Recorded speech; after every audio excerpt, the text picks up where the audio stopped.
but in the back of my mind, I couldn't shake it. That betrayal. That leak. Because someone else on the inside had helped circulate the petition. And when I finally opened the anonymous email's metadata from weeks ago, what I found left me breathless. The IP address? Traced back to someone in the original concert production crew. Someone who still had a key. Our new space, the old Boise Historical Literacy Hall, was a creaky, sunlit building with arched windows and floors that whispered with every step. It had no air conditioning, half the lights flickered, and someone had left a pile of dusty costumes in the old prop room. But to us, it was sacred ground. We called it the Sound House. The first week we opened the doors under our new name, nearly 60 students showed up. Former residents' kids brought their friends, cousins, neighbors. The hall echoed with laughter, lyrics, and the stuttering bravery of people trying to speak their truths out loud for the first time. Julia even began singing again. Quietly. Joyfully. It felt like a rebirth. And then, it cracked. I'd been haunted by the anonymous emails for weeks. The timing. The tone. The inside knowledge. Julia thought we should let it go. But I couldn't. So I dug deeper. I asked Lucas to help me trace the IP metadata. And what we found hit me like a gut punch. The email had been sent from a device logged into the private Wi-Fi network of the Civic Auditorium. At a time when the only people inside were staff and performers. On the final rehearsal day before our benefit concert. I remembered that day vividly, lights testing, cables being taped, mic checks running late. And I remembered one person who had argued with Julia over something seemingly small, the order of performances. Tanner Fife. One of our original production assistants. He'd been charming at first, a film school dropout with a nice camera and an ego he wore like cologne. He claimed he believed in our mission. But he'd always been a little off. A little too friendly with donors. A little too interested in who got screen time. And when Julia removed his name from the final press release due to conflicts of interest, he never quite looked at her the same again. Lucas and I confronted him after his gig DJing a community fundraiser. We didn't ambush him, just asked if we could talk. He smiled like nothing was wrong. Until I pulled out my phone and showed him the metadata trace. His smile vanished. He sighed. Look, it wasn't personal, he said, which is what everyone says right before they twist the knife. I was just trying to protect the brand. The brand? I repeated. You tried to get us shut down. He leaned against the side of his van. Julia's great for a redemption arc, sure. But she's not what the next level needs. Big funders want a clean face. A viral soloist. A marketable Elise Carter. Not a tired trans teacher with political baggage. I froze. You wanted me without her, I said. You tried to turn me into a product. He shrugged. I had offers lined up for you. Agency interest. PR deals. But she was holding you back. You leaked the email, I whispered. He didn't deny it. Then he smiled. You're talented. One way or another, you'll outgrow her. I slapped him. Not physically, but with words. You don't get it, I said. You think this story's about image. About virality. But Julia is the reason I have a voice at all. If you think I'll sell her out for a hashtag, you don't know me at all. Then I looked him in the eye. And if you ever come near our project again, I will go public. His fake charm evaporated. You'd tank your own name just to protect her? He asked. No, I said, stepping back. I'd protect my name by refusing to become you. We left that night with our hands shaking and hearts heavy.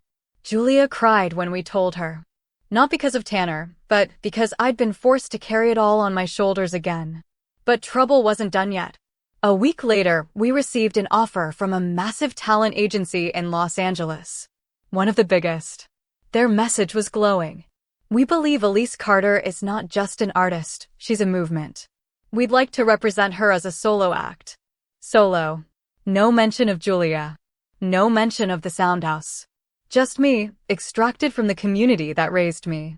The contract came with zeros I'd never imagined. Tour opportunities.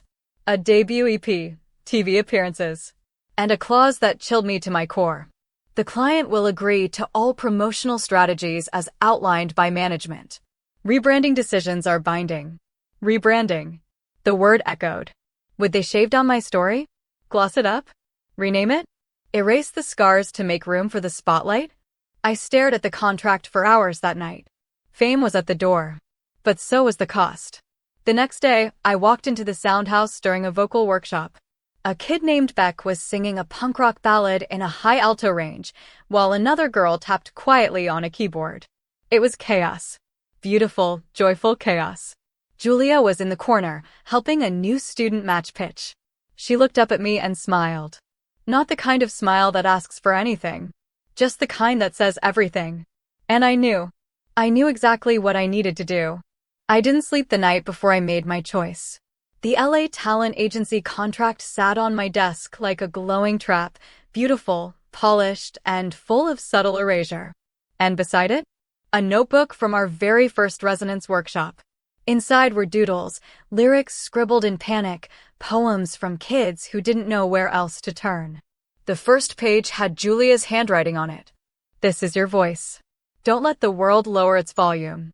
The next morning, I put on a simple blue dress, the same one I wore to my very first audition, and walked into the sound house with purpose. Julia was in her office. She looked up surprised.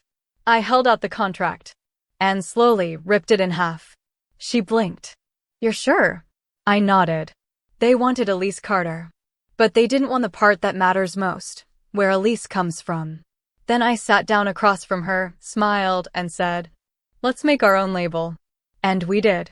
We launched Echo Root Records 6 months later, an indie label that didn't just sign queer and trans youth artists, but mentored them, protected them, amplified them. We built it out of the Soundhouse basement with an old MacBook, garage sale mics, and a sound booth made from moving blankets. The first single? A duet between me and Clara, one of our first resonance students, a song called Different Doesn't Mean Distant.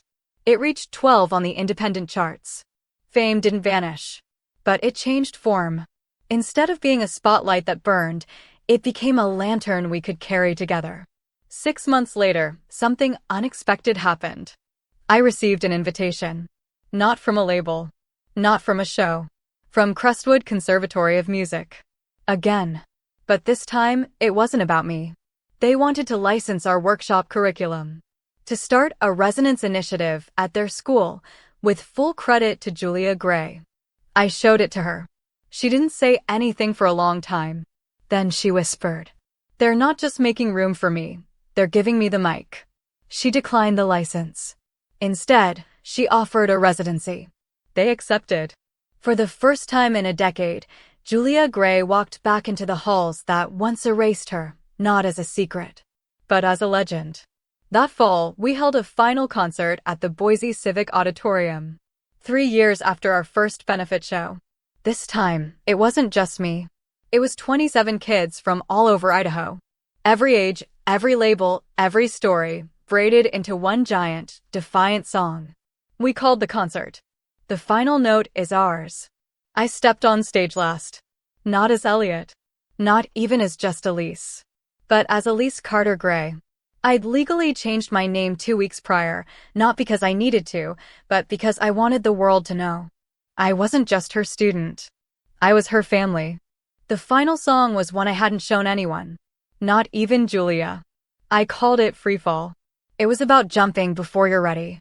About being caught by people you don't expect. About falling and finding flight.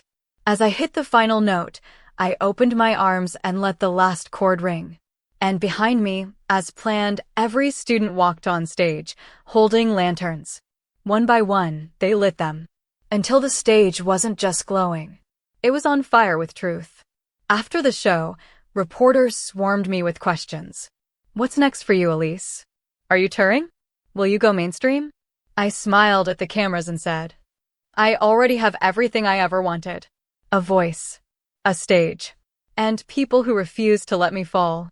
And that was the final note. Not of my story, but of the chapter where I thought I had to sing alone. Because now, the choir is louder. The truth is brighter. And Julia and I, we're just getting started. The Soundhouse still stands on the corner of 4th and Alder. But now it has glass doors, a full recording studio, a performance black box theater, and a mural that stretches across the entire west wall, a swirl of color, faces, and lyrics. At the very center of the mural, painted in soft violet script. Let every voice echo as it is, not as others expect it to be.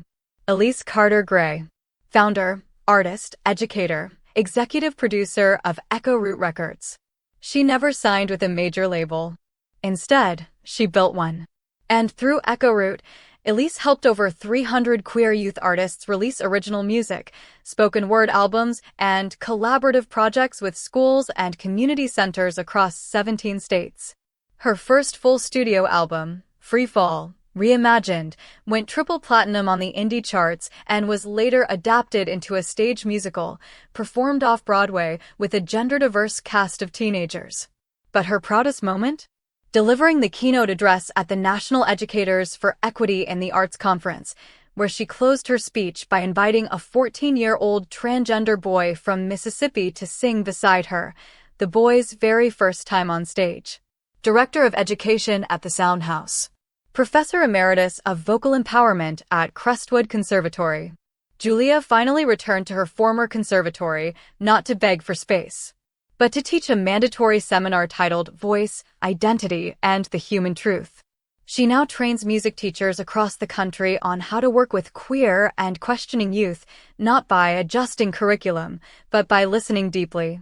In 2029, she was awarded the National Arts Educator Legacy Award, the same award once denied to her simply for being herself.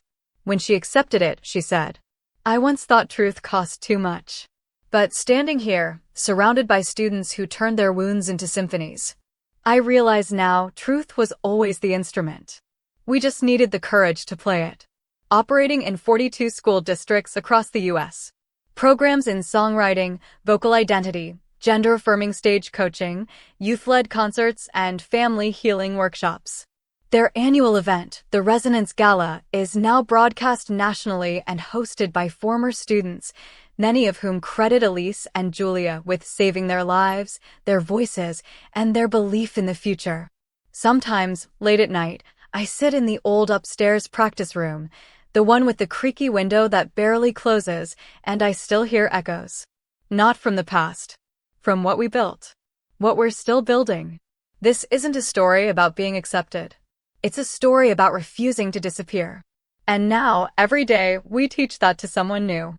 We teach them how to breathe, how to sing, and most of all, how to never whisper again. The story of Elise Carter Gray and Julia Gray didn't end with applause. It began with it. And now? Their voices carry farther than they ever dreamed because they made space for others to join in. And the choir still grows.